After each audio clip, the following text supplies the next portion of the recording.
Welcome back to Speak to Truth Life Bites. These little small nuggets of what I'm thinking about, what I'm being exposed to, passing on to you to ask you what you think as well. So, if you're not subscribed already, just go ahead, hit the subscribe button. I see the analytics. There's a lot of people that look at this page, but you're not pressing the like or subscribe button. So, go ahead and do it, please. Help your girl out. All right. So I want to talk a little bit about the EBT situation. Um, the SNAP benefits ended in 32 states, meaning they rolled back how much money people can get due to COVID and due to what they call some other changes. Lawmakers are saying that the cost of living adjustment for Social Security has increased, which means they need to give less money for food stamps. And as someone who had food stamps once upon a time, I needed it at the time because I wasn't making any money. I think I was making like $1,000 a month, and I really was starving. I want to ask the question: in Mississippi, the cost of most people in Mississippi, and you could correct me if I'm wrong, is the lowest state of SNAP benefits, meaning $23 for one full month. Could you live off of $23? I don't think so.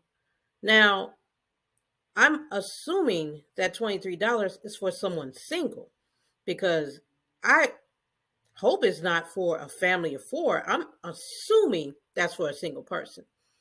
But what if the single person was disabled?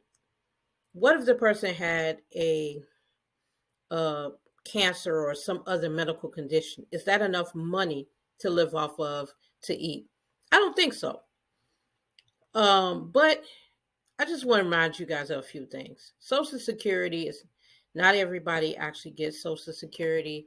I learned later in life that to have Social Security, you need to have about 40 employment credits to even qualify or be eligible to receive Social Security.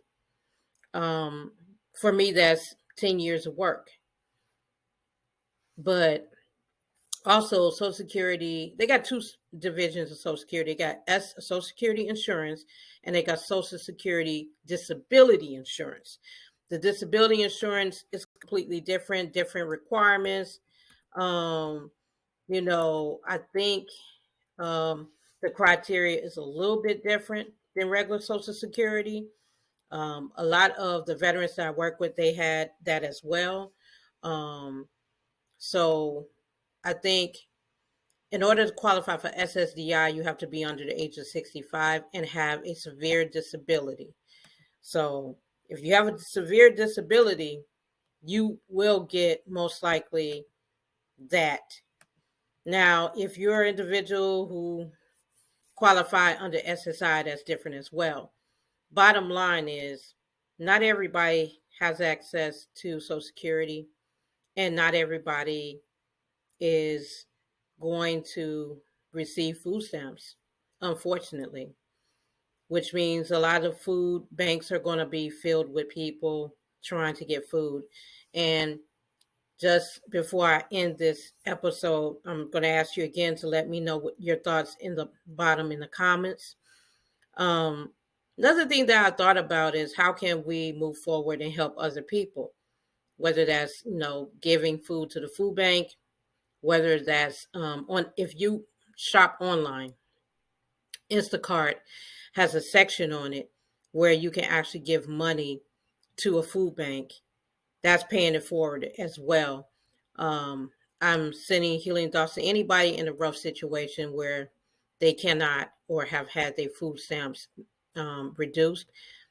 And tough times ahead for a lot of people in our country. Let us be kind as possible and not assume we know their story. That's all I got in this Bites segment. I'll talk to you guys soon. Look down in the comments for some links.